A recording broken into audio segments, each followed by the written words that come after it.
अनुभवी आंखें सच दिखाते हैं, छुपाते नहीं। नमस्कार, मैं हूं संतोष गुप्ता और आप देख रहे हैं अनुभवी आंखें, देश की बात सच के साथ। दोस्तों, अनुभवी आंखें पर आपका भरोसा निरंतर बढ़ता ही जा रहा है। यही वजह है कि अनुभवी आंखें आपकी पहली पसंद है। आपके हक हुकूक की लड़ाई के लिए हम सदैव तत्पर रहते हैं और इस मुहिम को बनाए रखने के लिए हमारा हौसला अफजाई भी आपका ही काम है। आप चैनल को अगर पहले से सब्सक्राइब कर रखे हैं तो उसे भूल जाइए, एक बार फिर से चैनल को सब्सक्राइब जरूर कीजिए। नीचे सब्सक्राइब बटन है, उसे दबा दीजिए ताकि सब्सक्राइब हो जाए और घंटी बनी हुई है उसे भी टच कर दीजिए ताकि आपको नोटिफिकेशन हमारी खबरों का तुरंत मिल सके, आप अपने पसंदीदा चैनल को देख सके। आपके सब्सक्राइब करने के बाद निश्चित रूप से हमारा हौसला बढ़ेगा और हम बेहतर तरीके से आपके हक हुकूक की लड़ाई लड़ पाएंगे। इस मुहिम से जुड़िए और सब्सक्राइब कीजिए। बिहार से एक युवक अभिनंदन कमाने आया अपने मामा के सहयोग से और फिर उसकी हत्या हो गई उनके ही दोस्तों के द्वारा। कहानी नाटकीय है, कहानी थोड़ा फिल्मी है। बता दें कि युवक अभिनंदन के मामा के अनुसार युवक अभिनंदन दिल्ली के राणा जी इनक्लेव के एक मकान में रहता था और मामा के कामों में हाथ बटाता था। मामा रोहिणी स्थित अपने आवास पर रहते थे और काम पर जाते समय अपने भांजे अभिनंदन को भी लेकर जाते थे। बताया जा रहा है कि 18 जुलाई से 20 जुलाई के बीच एक ऐसी वारदात हो गई जिसके बाद मामा भी परेशान हैं और अभिनंदन के परिवार वाले भी। युवक अब भी लापता है। कहानी पर अगर गौर करेंगे तो कई ऐसे रहस्य हैं जिस पर से पर्दा उठना बाकी है। दिल्ली पुलिस की सक्रियता से तत्काल ही अभिनंदन का एक दोस्त गिरफ्तार हो गया है, लेकिन नहीं मिली है शव, नहीं मिला है अभिनंदन और न ही मिला है हत्या का मुख्य आरोपी। इस कहानी में जिस तरह विशाल ने पूरी कहानी को हत्या का रूप दिया है तो फिर शव कहाँ है और हत्या करने वाले उन अपराधियों के नाम उगलने के बाद भी वो गिरफ्तार नहीं हो पाए। आपको बता दें कि राणा जी इनक्लेव में तत्कालिक रह रहे अभिनंदन अपने मामा के साथ प्रायः काम पर जाते थे। रोहिणी स्थित मामा अपने भांजे को काम पर लेकर जाते थे, लेकिन एक दिन अचानक मामा से उन्होंने कह दिया कि मामा जी, मेरे दोस्त गांव से आए हैं और मुझे रोहिणी के एक जगह जाकर उनसे मिलना है, आप जाइए घर, मैं उनसे मिलकर आता हूँ।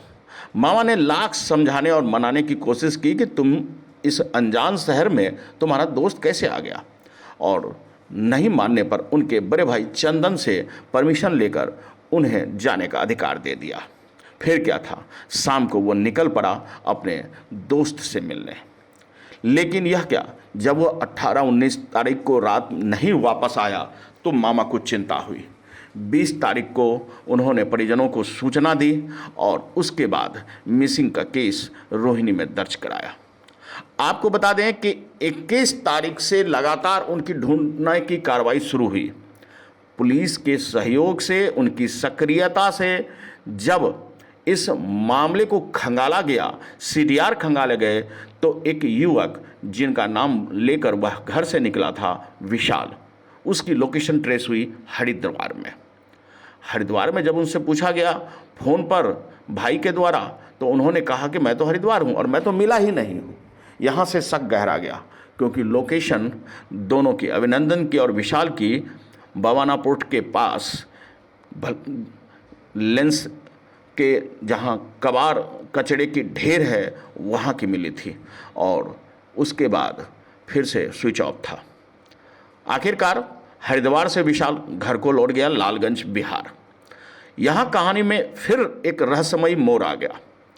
पुलिस ने जब इसे खंगाला तो कई मित्रों के सेम समय पर उसी लोकेशन पर उनके मोबाइल का लोकेशन मिला। आपको बता दें, एसआई ज्योति की सक्रियता, तत्परता से अंततः उन सब की जब एक ही जगह पर लोकेशन ट्रेस हुई तो कुछ अनदेशा का कहानी सामने आ गया। निश्चित ही कुछ तो अनहोनी है।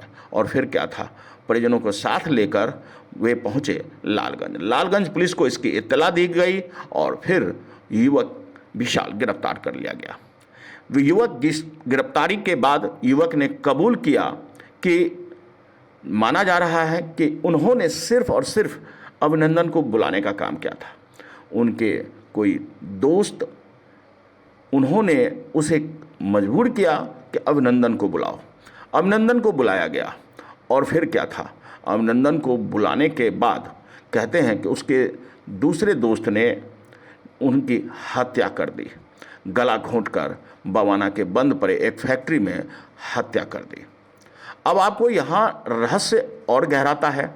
हत्या करने के बाद क्या हुआ, तो विशाल ने बताया कि उसकी हत्या उसके दूसरे दोस्त ने जब कर दी तो उसके बाद शव को चादर में लपेटकर कार की डिक्की में डाला और फिर एक कचरे के ढेर के पास बने कुआं जगह पे फेंक दिया। पुलिस उसे लेकर तत्काल उस जगह पे भी पहुंची। कई जगह जाने के बाद उसने नकार दिया कि नहीं, यहाँ नहीं फेंके हैं, और अंततः जिस जगह को उसने बताया वहाँ मिट्टी का ढेर भर गया था। पुलिस के सामने उन्होंने बयान दिया कि इसी कुएं में उन्होंने फेंका था, तभी यह कुआं खाली था। फिर क्या था, पुलिस ने आनन फानन में मिट्टी की खुदाई कराई, लेकिन ये क्या, सब तो वहाँ से गायब है। आखिर शव को जमीन निगल गया या आसमान? लगभग 10 से 20 फीट की गहराई तक गड्ढा खोदने के बाद भी शव नदारद था। अब क्या है, क्या और नीचे गहरे में मिट्टी में दबा पड़ा है सब, या फिर उस सब को किसी और जगह ठिकाने लगा दिया गया? पुलिस हत्या के अन्य आरोपियों की तलाश में जुट चुकी है। रहस्य गहराता जा रहा है। अभिनंदन की मौत सिर्फ और सिर्फ विशाल के अनुसार क्रिकेट के खेलने के दौरान विवाद था या फिर कुछ और? मामला जो भी हो, इस पर से अभी पर्दा उठना बाकी है। देखना होगा कि आखिर दिल्ली पुलिस किस तरह इस रहस्य पर से पर्दा उठाती है और अभिनंदन को जीवित या फिर उसके शव को ढूंढकर परिजनों को लौटा पाती है। आज के लिए इतना ही। बने रहिए हमारे साथ और देखते रहिए अनुभवी आंखें। सच दिखाते हैं, छुपाते नहीं। आज के लिए इतना ही। हमारे साथ बने रहिए और देखिए देश की बात सच के साथ। जनता के हक हकूक की लड़ाई हम यूं ही लड़ेंगे और आपके सामने उनकी समस्या को भी रखेंगे। आप शासन में हैं, आप सरकार में हैं, कुछ तो कीजिए। आज के लिए इतना ही। बने रहिए हमारे साथ और देखते रहिए अनुभवी आंखें, क्योंकि हम करते हैं देश की बात सच के साथ।